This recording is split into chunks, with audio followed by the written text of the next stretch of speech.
Karen set a spike trap for us, but it destroyed the sheriff's patrol car instead. It was the sound of a tire exploding that changed everything. Not a backfiring engine, not fireworks, a deep, thunderous bang, followed by a metallic screech and the unmistakable hiss of air releasing into silence. Then came the yelling, the kind you don't forget. I dropped my rake mid-yard work and ran down the block barefoot, just in time to see a county patrol car pulled half onto my lawn, steam curling up from the hood. Two sheriff's deputies had jumped out. One of them was already on the radio. Then I saw it: twisted metal, sharpened nails, duct tape, a spike trap, homemade, right there. On our neighborhood street. I'm Dylan Everett, 34, single dad, Army vet, part-time handyman, full-time trying to mind my business.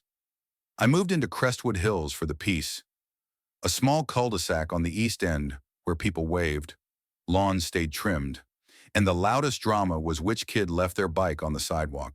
But that was before Karen Hollowell and her HOA patrol. They weren't elected, they weren't legal, but they were loud, and they claimed they were there to protect property values and enforce safety. Translation control. It started with flyers taped to mailboxes, speed kills, HOA patrol watching you. Then came the fake citations for parking an inch over the curb. Then the slow down signs, hand-painted skulls and flames, like something out of a bad high school project. Karen led it all. Mid-50s, blazer and 95-degree heat. Always had a clipboard, a whistle, and that little smirk that said, "You're beneath me."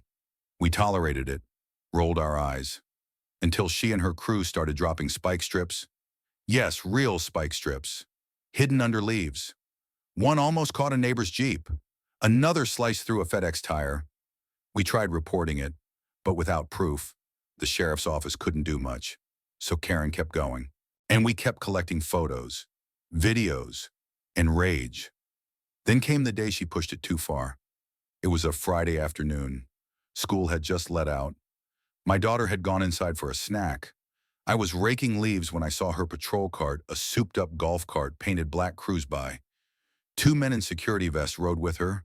One of them dropped something behind the neighborhood sign, near the curve. I walked over after they left, pulled back some grass, and there it was, a spike trap. I snapped a photo, then I texted it to Officer Dana Lopez, a deputy I trusted. "Can you swing by? This is getting dangerous." She said she'd send a patrol car within the hour. 40 minutes later, it showed up. 5 minutes after that, boom. The cruiser had turned onto our street going maybe 20 km/h. The spike trap was perfectly placed at the base of the hill, right behind the curve. The front passenger tire hit it dead on, blew it to shreds. The deputy driving hit the brakes, swerved, and stopped inches from my neighbor's brick mailbox. He climbed out furious, not injured, but rattled. His partner spotted the trap immediately and radioed it in. That's when Karen came out, clip-clopping down her driveway in wedges, like she was ready for a press conference. "We've been having problems with reckless driving," she said, arms crossed. "I warned the sheriff's office." "You planted a weapon in a public street," Deputy Alvarez snapped. "That's felony endangerment." She laughed. "I didn't plant anything. We're just enforcing safety." But her smirk vanished when they brought out the evidence bag. And then Dana Lopez showed up. "I'll never forget her words, ma'am. You are under arrest for obstruction, unlawful use of hazardous devices, and impersonating law enforcement." Karen blinked. "I'm on the board." "No. Ma'am, there is no board, and this isn't your street." It all came crashing down from there.